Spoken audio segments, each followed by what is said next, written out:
Hello, friends. So, Derek here, talking with famous people, and with me tonight is Amber, who contacted me regarding typing services, and I told her that the usual typing procedure is it costs $100 to get a 75-minute face-to-face session, So we're and not going to tell what Amber's doing in exchange. All no, right, moving on. Cammy, listen to me.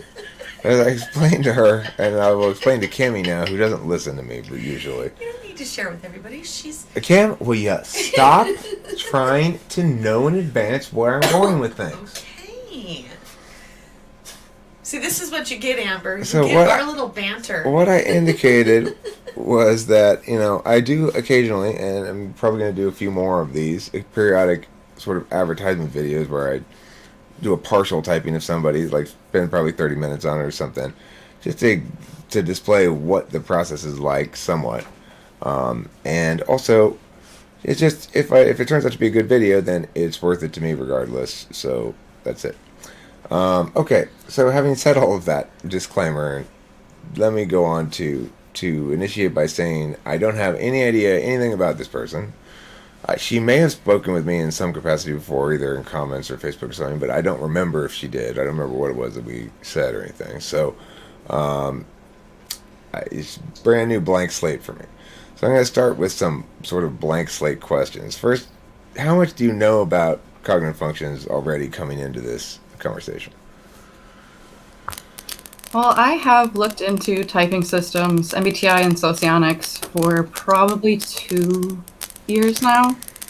But I guess part of my issue with it is that there's just so many descriptions of the cognitive functions and people putting out information that is completely contradictory to the point where I can be pretty confident that I understand in my own capacity, but something somebody says can totally throw me off. Okay. Well, I mean, I think that's part of one of the issues with typing somebody is you always have to account for how much they know coming in. So there's a decent chance Amber's going to know where I'm going with certain questions, even though she's complaining about the lack of consistency in what she studied. There's still probably a good sense she's going to know where I'm going with certain kinds of questions. So I have to sort of account for that when I'm talking to her a bit.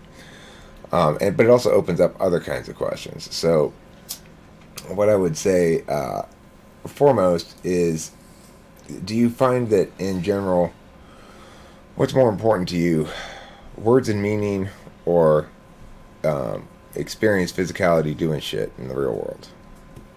Words and meaning. Words and meaning. Hands down.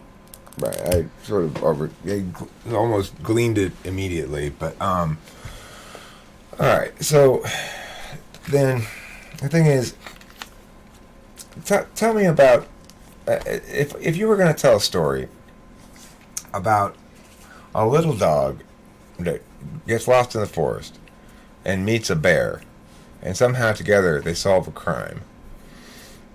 Now, can you give me some details from that story? Can you tell me a little bit about what happens, how it is that they solve the crime, what crime it is, etc.? I think I would need to know what I'm trying to convey in the end before I would know how to even develop the details. Okay, well here, let me give you a scenario. You happened upon a bear and a little dog, and there was a burglar who had robbed a bank, okay? And they had apprehended him. And you walked up on it, and you're like, what the hell's going on? And the dog said, hey, lady, listen. The dog started talking to you. The dog's like, this is the story. And he told the whole story of how it was that they came to be here at the bank to apprehend this criminal, and why they apprehended him and stuff. Now, the police come, but all of a sudden the animals stop talking. They won't talk anymore. The police come, they see the police, they get off the guy, and they wander off. And the police just are like, what was that bear and dog doing? But they don't care because they're interested in the criminal. So they ask you, as the only witness who was there for the thing, what happened here? How did this guy get bear claw marks on him? And what the hell's going on? Now you have to explain to them what the animals told you.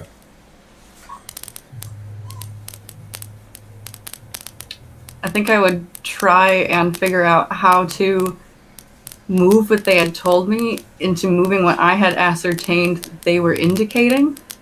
Maybe like the dog had smelled something and led me to something. Okay. Um, if you were asked to get a job, you were offered a job, and you have to take one of these two jobs. One of the jobs is you have to write short stories about the valuable uses of aluminum foil. Okay, so you're writing fiction stories, but it's really a marketing campaign for aluminum foil. So in the story, like the hero always saves the day somehow with aluminum foil. That's one of the jobs you have to choose from. The other job you have to choose from is to be a therapist for people who need advice about how to be like a life coach, basically, like to help them maximize. They're not necessarily depressed or anything. They just think they want to do more, and they want somebody to tell them how to do more. Which job do you want more? I'm actually currently learning life coaching skills, so the life coach. Okay. Do you consider yourself extroverted? No, I think I can be in situations, but I do tend to spend most of my time on my own. But when I am in situations, I can be really gregarious. What do you think the key skill sets are for a successful life coach?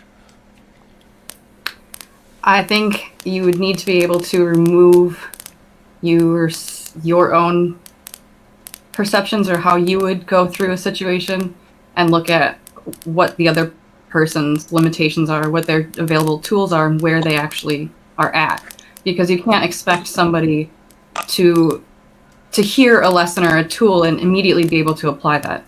Because usually people don't find a way to utilize new information until they've kind of arrived to a point where they actually can even appreciate or accept it. So what's more important than customizing the advice to the person or customizing how you say the advice to the person?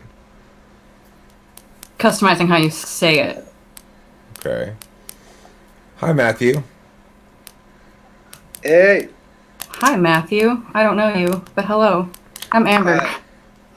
Good to see you, Amber. Matthew's from Should I Connecticut. say And I don't know BFC? if you're aware of this, Amber, but being from Connecticut, they talk about this in socionics. Being from Connecticut gives you extra insight into person's typology. I'm sure the wine does too. Yeah. Yeah, it's mainly the wine. But Connecticut also helps. Yeah. It's a good second thing. A lot of good things in Connecticut. Kimberly wants to know if you live on a farm, by the way, Matthew. If we do, we're not producing much of anything, I guess. But no, definitely not. I just noticed you We have you live in a big house. It looks like We have you no are often sent to the garage, and you No, I look. just come out here. I have this perception that you are kind of a spoiled kid. She thinks I am too, though, so don't even worry about it, Matthew. Yeah, kind of. But I don't think the house is that big, but yeah. Just the little barn there. Okay, let's get back to Amber's typing. I've got some thoughts bit. already, she's but being typed? yeah, Amber's being typed. What are your suspicions? I'm not going to tell you yet. I'm not going to tell Okay. You you. can't reveal that. I want you to ask her some questions now without any information from me. Okay. How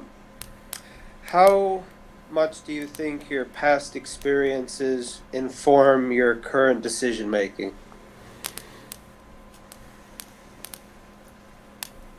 I don't really know. I don't know that the experiences themselves are informing my current decisions. It might have led to where I am now, but I don't know that I go back too often to look at the past. Not in a conscious way. Not that I'm aware of, no. Let's say you have a thought. I'm going to do this. You think this is a really good idea. I'm going to do this. And you do it, but it goes badly. Do you think, well, I executed it poorly? Or do you think, well, I guess that was a bad idea after all? Do you try it again, or do you abandon it?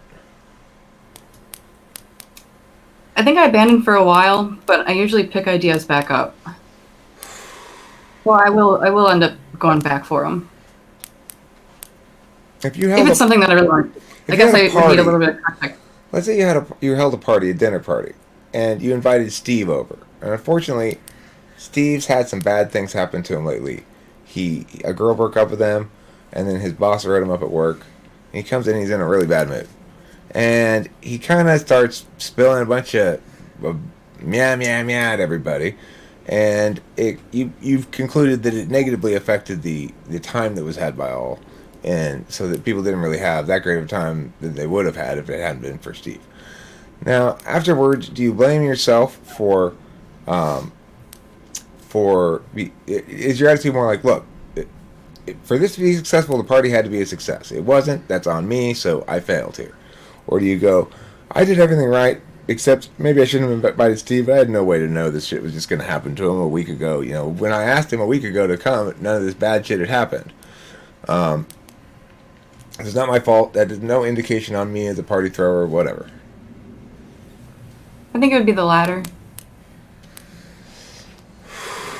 Okay, I have 3 questions. Okay. Okay, do you like pets? Do I like pets? Yeah, do you Yeah. like animals? Do you have pets? Do you have pets? I don't, no. So no, you don't like pets. I live with my family and they have pets, so I don't really need to be bringing more animals into this house, but Excuse I me. enjoy them. Do any of the pets consider you their favorite? Yes. Why? Yes. Why? Because I probably give him more attention than anyone else does. I see. Is it a dog or a cat? Cat. Kimberly, what's your second question? Okay, I just have 2 questions. My next question is, how moist are your tenders? Wait, what? She asked how moist are your tenders. You know, naturally I typically follow up with, do you dangle your tenders into my dampness? They're normal type questions. Is that not a normal question? Why is she so surprised? I know. I don't know why you're so surprised. It's a simple question. Yes or no? Do you dangle your tenders into my dampness? No, Yeah. she's No. supposed to answer mine. Oh, I'm Are your sorry, tenders Kim. Okay. moist? Yeah, that's the first question. I would have thought she would have been asked before. Well, they would have to be moist if I'm dangling them into dampness, wouldn't they? Well, I guess it's true that if the latter is true, the former is true. But if the former is not true, Yeah. then the latter, I guess, is necessarily not true. I guess it's an if and only if then thing, huh? Well, so yes to the first one, which means yes to the second. That's Girl, good TI. I love you. That's- I love you. Thank you. That's good TI right there. You just TI'd the dampness question. Yeah. That's pretty What was I impressive work supposed to there. do with it? Oh, Do what the last person did when we asked. What was the facial expression? I don't remember. Yeah, it's just something that we asked last time. I know Kimberly thought it was funny when she watched the video, so she decided to initiate that line of questioning again for some Yeah, reason. because I thought that I think it's it's a hilarious. good line. It's a good line of questioning. Very Okay, revealing. so do you do any kind of creative activity, painting, music, art, like writing, something like that? I poke around at it. Which Here and medium there. do you prefer? Music, and then I'm doing graphic design. So how long have you played music for? Pretty much my entire life. Do I'm you, not any good at it, but I do it. do you make original stuff or do you play covers? Usually covers. Okay. Do you think that... Go ahead, Matt. Why do you think that you're not good at it? What is keeping you from being good at it? What do you think? Do you have any insights on that? Or? Well, I primarily sing, and I don't play an instrument, so it's really hard to get anywhere when you can't play your own accompaniment, which is typically why I'll do covers, because how am I supposed to write a song and then I can't play it, so... I see. Okay. Do you think that...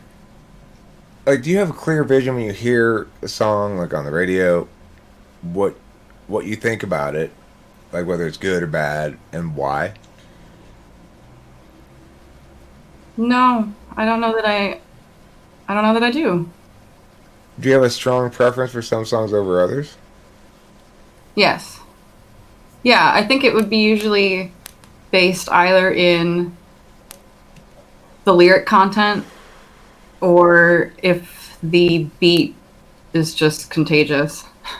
Yeah, yeah, I do. I see.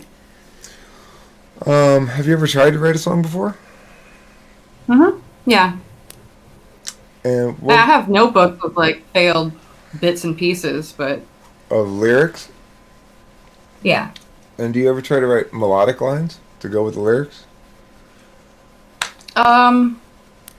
Yes, but I guess I don't really look enough into how songs are constructed to really understand how to blend like a bridge and a chorus and all of that. So I just kind of I leave it up to people who are wiser at that stuff. Do you have any thoughts about what makes good song lyrics?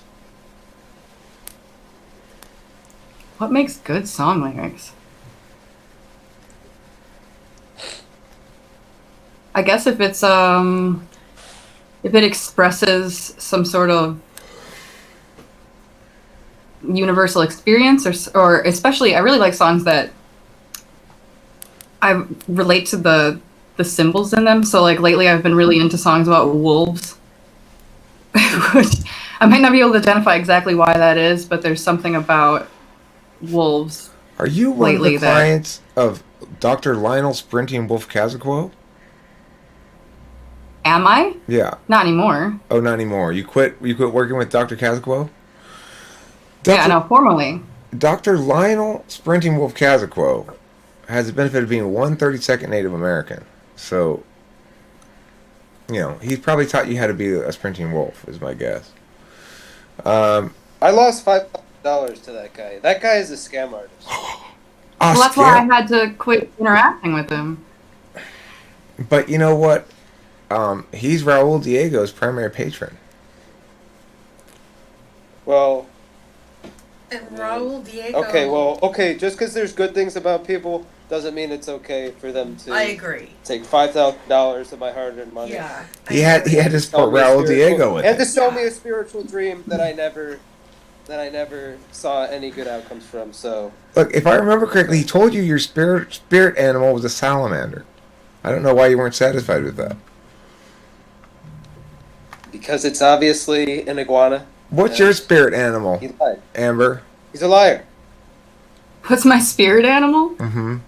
This week it's I don't have a spirit animal. You don't have Do a I need spirit one? animal? Of course you need one. Yeah. Well, let's just go with wolf. Okay, yours is a wolf. What's my spirit animal, Kim?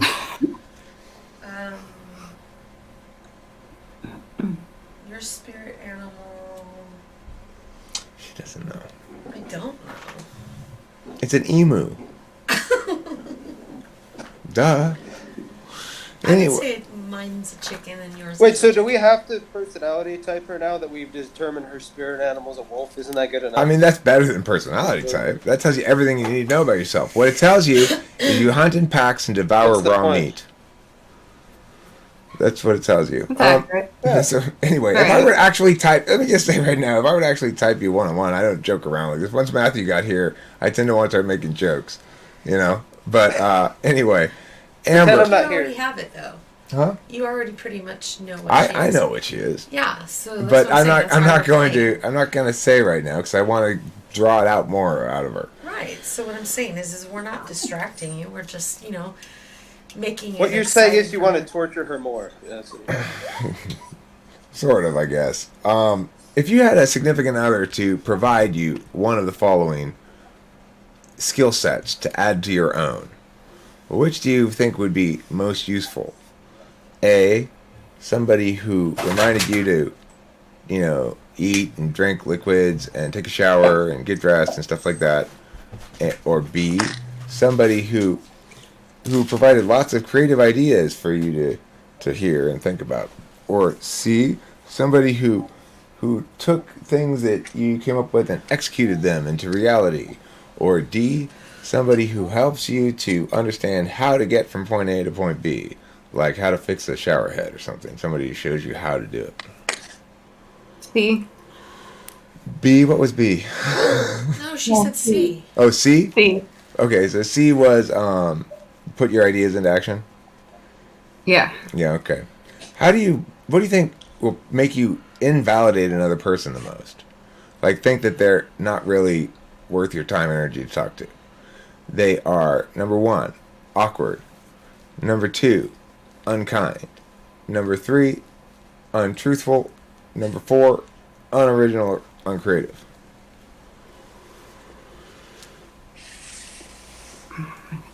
It'd be between truthful and... Oh no, I think it's just truthful. I mean, I can deal with awkward. You can deal with unkind. I've dealt with plenty of unkind, so... Can you deal Yeah, I with guess I boring? can. You deal with boring? Somebody just says a bunch of unoriginal things all the time? Well, stitch No, in time I saves guess- 9. Stitch in time saves 9, Amber. Is this someone she's supposed to be in a relationship with? So No, that this she's is saying- not a relationship person. Oh, This okay. is just in general. You've got some colleagues at work. One of them is fascinated with the truth in general and just rejects any sort of singular explanation. You go, well, it's obviously the reason this didn't work is because out of staples. And they're like, you don't know that. It could be anything. They're always like that. That would drive me... That would drive you crazy? That would drive me mental. Yes. And the other person, though, they're like, well, Amber, you know what they always say. Takes one to know one. It's just nothing but aphorisms constantly that you've already heard before. You're literally putting me between a rock and a hard place on this one. Like,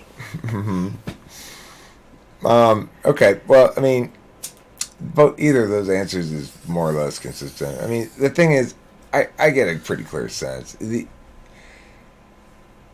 How hard is it? How regularly do you go to sleep at a certain time?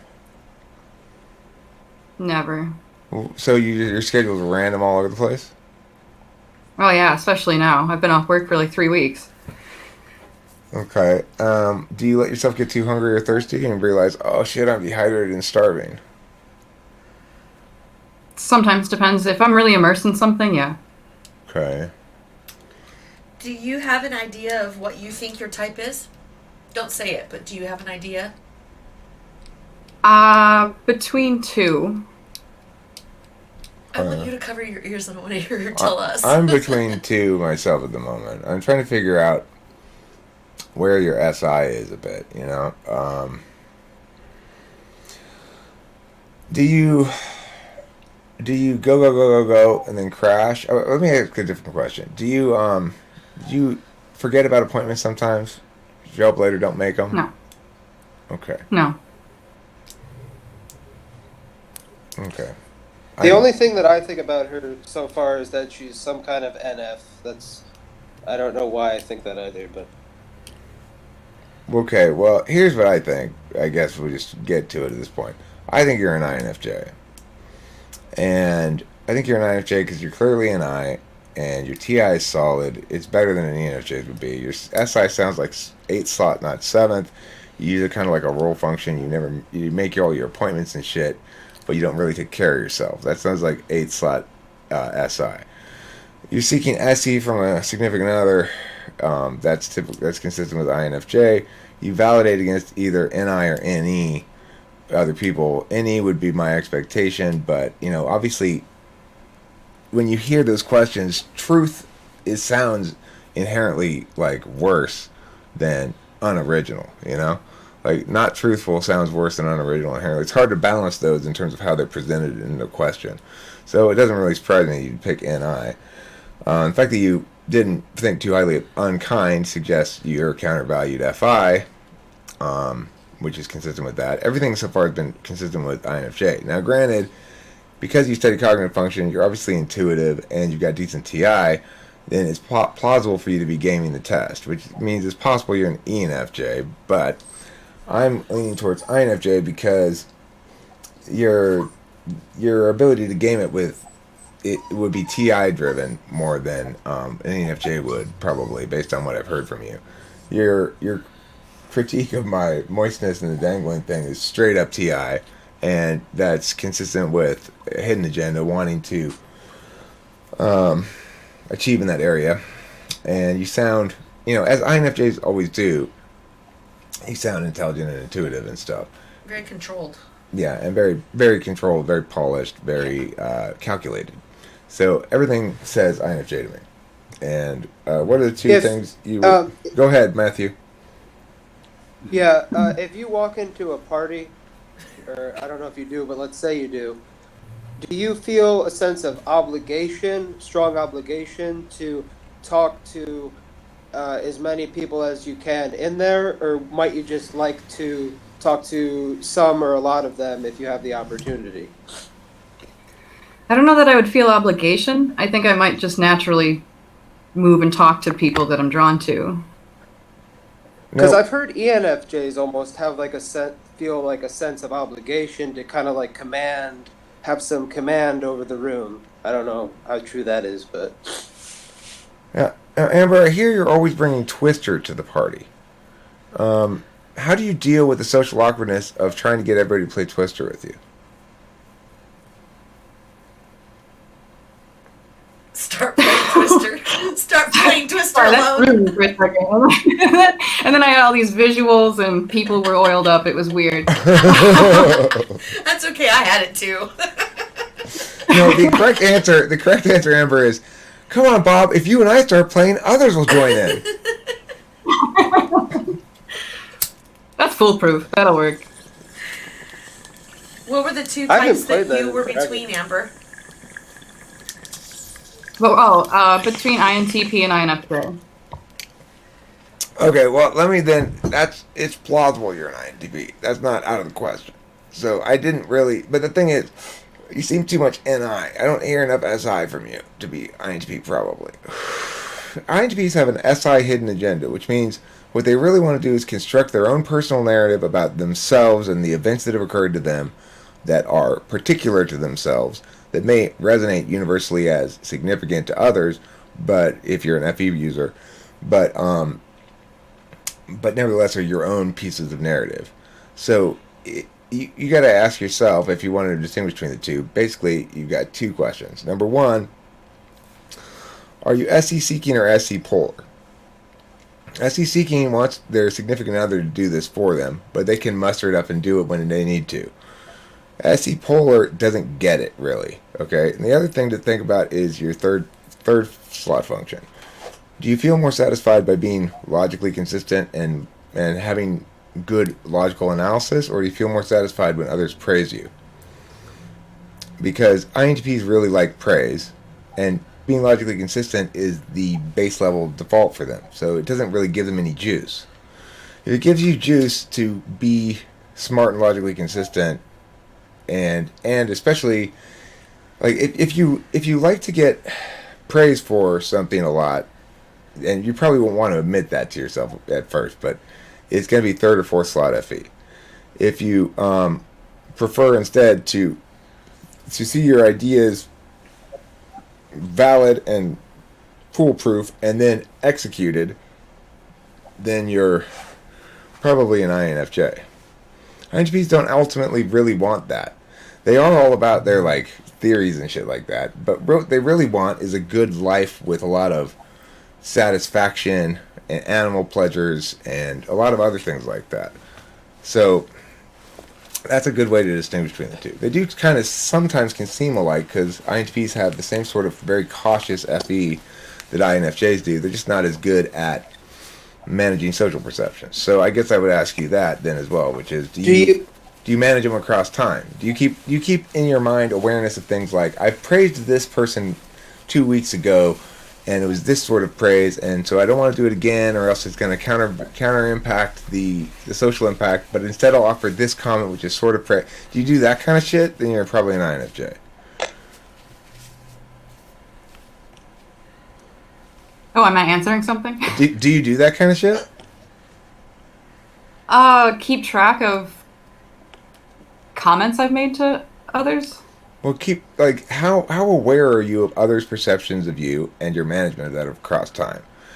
For example, let's say you wanted to make an impact on, let's say you were watching somebody else's YouTube channel besides me, somebody like, I don't know, Eric Thor or CS Joseph or somebody, and you wanted to use extroverted feeling to get that person to give you personal attention. And it doesn't really apply with me because basically anybody who contacts me and says something to me, I'll just respond to them and be like, yo, okay, let's do something, you know?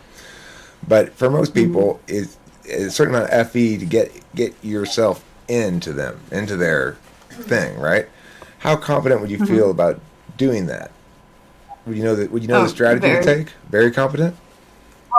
Yeah, no. That's something that I've done in the past with people, which I've actually wondered if it's a little too like Machiavellian a bit to try to navigate toward those that seem to have authority in something that I'm interested in. Nah, it's just FE. Nah. Good. That feels better. That's good. It's just FE. It's how I got my plates on my car. You know, I was supposed to turn in the old plates, right? To get the new plates back. And when I went down there, we have not had these plates for like a year almost. We've had this car. And like our plates, where the fuck are our license plates? Well, it turns out they were behind the paper the whole time. There are these little paper things that say the name of the dealership on them. And the plates were behind the paper. We didn't know. So anyway, when I went to find out like where are my goddamn license plates, I ended up ordering personalized plates that say TWFP on them. And so I went down to pick them up, and the lady is supposed to make me give back the old plates before she gives me the new plates. But basically, I just FE'd her into just giving me the new plates, and I just had to fill out this little thing explaining that I never had those plates. And even though she told me, she's like, "Did you look behind the paper?" And I'm like, "No." Are they there sometimes? She's like, "Yes." But she let me get them anyway, because why? I was playing friendly old naive guy, which is one of my FE characters that I do in situations like that. Oh, young lady, how nice to see you. That's a successful go-to. The naive. You can get a lot of stuff playing naive. I'm confused.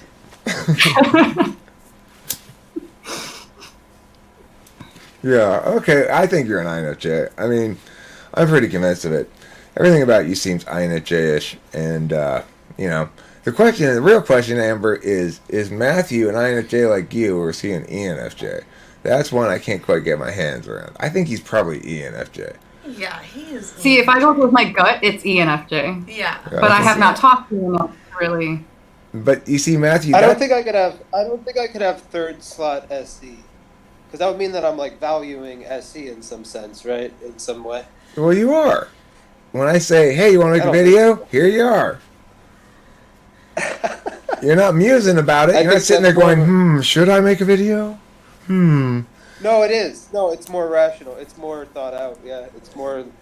I'm saying, you know what? I better do it. Like, You're just like, let me ask this glass of wine. So Yes, Matthew, Matthew, you should do it. what time is it in Connecticut? 11:16. I had a couple more questions for her. Or do you not? Or do you feel? Did you go ahead, Matthew? That it's not even... Go ahead. Yeah. Okay. You're my favorite ENFJ, by the way. Go on. Well, what's the competition? How much do you like to go on tangents with your ideas? Do you like to kind of get as crazy with it as you can, or do you like to keep it kind of going in one direction with the kind of thing that you're thinking about? Usually, that's a good. no, I get what you mean. It's usually in one direction. I might like feel around it, but I'll actually frustrate people sometimes bringing something back to where I had started if they kind of went off. Okay. Do you feel like you have a good sense of your bodily sensation, of your own body? No, I think I'm actually kind of scared of my body sometimes. Do you know I what don't the know. things at the Both end of those your arms are answers called? seem- What they're called? Yeah. It starts with an H. Yeah. Okay. I You're on the think. right track. That's pretty good, SI. That's pretty good. That's probably not seventh slot. ENFJs don't even know what they're called. They just say like these flappy things. What the heck? Yeah, those answers seem pretty consistent with the INFJ kind of things, right? I don't know. Yeah. Okay. I don't know. I mean, when it comes Go ahead, please. to the body, I think I don't know if this is relevant, but if it misbehaves in some way, that can be really alarming to me. I guess I think maybe I might not know what exactly is happening if I feel something, and I usually just try to stop thinking about it, because if I pay attention to it, it'll get really bothersome. So if I am experiencing something, I might not pay attention to it. Okay, let's get. You try to block it out. What? You try to block it out. I guess I just try not to pay attention. Your awareness. Okay, now let's get a sense of your aesthetics and your sense of what you think it works and doesn't work in a fashion sense. So, does this hat work on me? If so, why? If not, why not? On you, yes. Okay, why? You can pull it off because you have the persona that can do that. Okay, so it's not about your physical appearance with this hat, it's about your personality. Yeah, I think that you can carry yourself with it. No one's going to question. Whether you're sexy. So the same hat on me looks like shit because I don't have the personality for it. Because it might look like you're taking it seriously. Okay. This is the advantage of being old. I was thinking the correct answer is because you're old. That's why this hat works for you, is because you're old, Eric.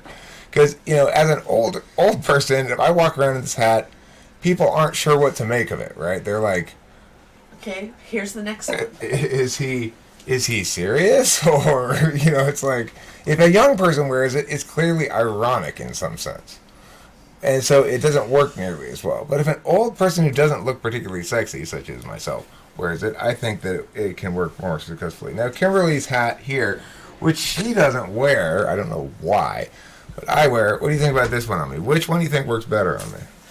The first one or this one? Whoa. Keeping in mind this has a leopard on it. Keeping in mind this has a leopard. What's on there? It's a lion. Or a lion or whatever it is. I'm going to go with that one. That one's good. That's Do you good. think it's because this makes me look like I've won a lot of medals in the war?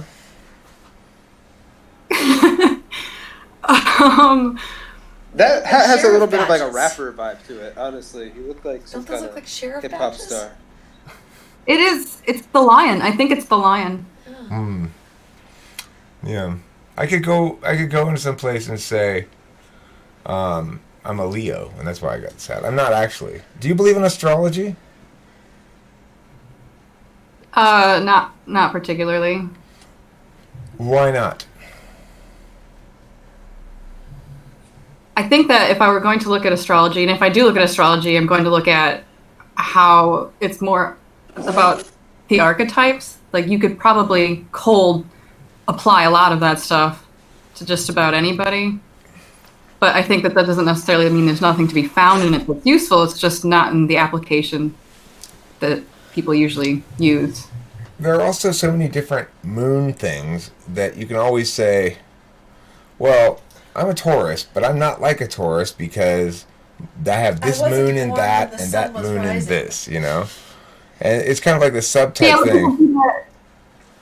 people do that with MBTI all the time. It's kind of like subtypes. well, yeah, Right? this kind of. Yeah, I don't really buy subtypes I at all. didn't- And that's why, in part, it's like you shouldn't have to explain away everything. There's a set of attentional configurations, and people can vary within those in their displays, but it's still the same attentional configuration. Matthew, sorry, I interrupted. No, I was just gonna say I didn't agree with my general description of Capricorn that I read, but then when Tay was telling me more like the specifics of the chart and all these like, it depends on like what your I don't even know I don't remember really, but it was Depends like on what the your actual moon is minute in. you were when you're- born. But here's the thing. That one kind of fit a little bit. I have to say. I hate to say, but Okay, it sort no, of worked it will fit a little better. bit. Look, something's going to fit a little bit with you no matter what. If you list a bunch of attributes, some of them are going to fit with you. The thing about astrology, though, is it doesn't link to any definitional constraints. It doesn't link to any mechanical thing that you can't explain the mechanics of it as a logical process, but instead it links to this random set of numbers. So, I mean, as far as I'm concerned, they're random. There's no reason to assume that being born on this time or that time is going to have... Like, it's not the case that everybody born on April 27th, 1971, Right. at my time, has the same personality at all. Right, and that's what I was thinking, and I was as skeptical as you, and that's why the general Capricorn description didn't fit. And I'm not saying there's anything to this, by the way, but like, I'm just saying how I experienced it. That when the more specific chart, well, like whatever, like what's your moon in or whatever, when she explained all that, it did seem to fit better. But I get what you're saying, and that's what I thought as well. There's no reason to think this would make any sense. Somebody was born at the same time as me. Well, I also have had experiences, like with Kimberly and I got our tarot cards read. That lady was pretty good.